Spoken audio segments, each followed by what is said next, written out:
रोंगटे खड़े हो जाएंगे अगर देख लोगे अघोरी का अंतिम संस्कार। जो पूरी जिंदगी श्मशान की राख और मुर्दों के बीच बिताते हैं, उनकी अपनी मौत के बाद क्या होता है। अघोर पंथ में मृत्यु को महाप्रयाण कहा जाता है। अघोरियों का दाह संस्कार कभी नहीं होता, क्योंकि माना जाता है कि अघोरी जीवित रहते ही अपनी देह को शिव को समर्पित कर चुका होता है। वे अपने शरीर को पंच तत्वों में विलीन करने के लिए दो मुख्य विधियों का पालन करते हैं, भू समाधि और जल समाधि। यदि साधु की इच्छा हो तो उन्हें भू समाधि दी जाती है। अघोरी के शव को सिद्धासन या चौकड़ी की मुद्रा में बैठाकर श्मशान की मिट्टी में उल्टा गाड़ दिया जाता है। 1.25 महीने यानी 40 दिनों तक पृथ्वी के तत्व शरीर को गलाते हैं ताकि उसकी आध्यात्मिक ऊर्जा संचित हो सके। यदि शरीर को जल को समर्पित करना हो तो इसके 2 तरीके अपनाए जाते हैं। पहला, पूर्ण विसर्जन, जिसमें यदि अघोरी अपनी ऊर्जा को पूरी तरह प्रकृति में विलीन करना चाहता है तो उसके शरीर को भारी पत्थरों से बांधकर गंगा जैसी पवित्र नदी की मुख्य धारा के बीचों बीच विसर्जित कर दिया जाता है। यहाँ कोई अवशेष पीछे नहीं बचता।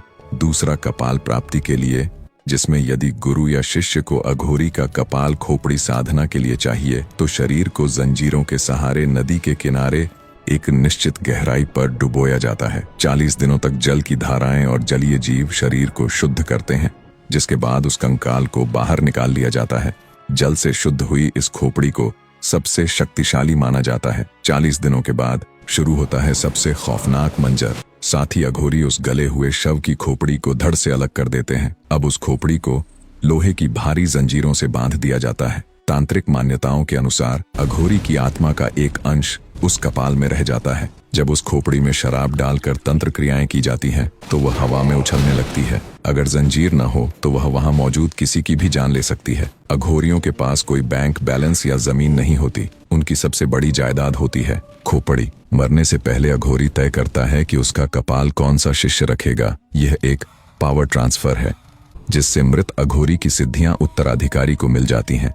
इसी कपाल पात्र में वे भोजन और जल ग्रहण करते हैं। लोग अक्सर अघोरियों के खान पान को लेकर डरे रहते हैं। अघोर पंथ में अद्वैत का सिद्धांत है, यानी उनके लिए कुछ भी गंदा या पवित्र नहीं। वे मानव मांस से लेकर मलमूत्र तक का सेवन कर सकते हैं, यह दिखाने के लिए कि उन्होंने संसार के घृणा भाव को जीत लिया है। अघोरी सब कुछ खा सकते हैं, पर वे गौ मांस को कभी हाथ नहीं लगाते। अघोर पंथ में गाय का मांस पूरी तरह वर्जित और प्रतिबंधित है। उनके लिए गाय साक्षात मां का रूप है और यह नियम उनके कठोर सिद्धांतों का अटूट हिस्सा है। उनकी आत्मा प्रेत नहीं बनती, बल्कि वे शिव के गण में शामिल हो जाते हैं। उनकी ऊर्जा उस कपाल के जरिए शिष्यों का मार्गदर्शन करती रहती है।